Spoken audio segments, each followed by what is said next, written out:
చేశాను. నాకు ఎన్ని మంత్స్ నాకు మా మమ్మీ చెప్పలేదు. సో నేనైతే మా డాడీతో బండి మీద వెళ్తూ హెల్మెట్ కూడా పెట్టేసుకున్నాను. నాకు 1 ఇయర్ వచ్చాక సెంట్రల్ లో గేమ్స్ కూడా ఆడుకున్నాను మా నాన్నతో కలిసి. నేనే విన్ అయ్యాను. మా నాన్నతో కలిసి నేను వర్షంలో తడిచాను, హ్యాపీగా ఎంజాయ్ చేశాను.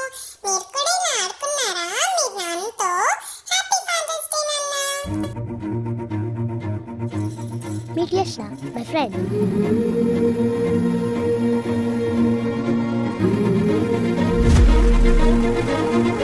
మా నాన్న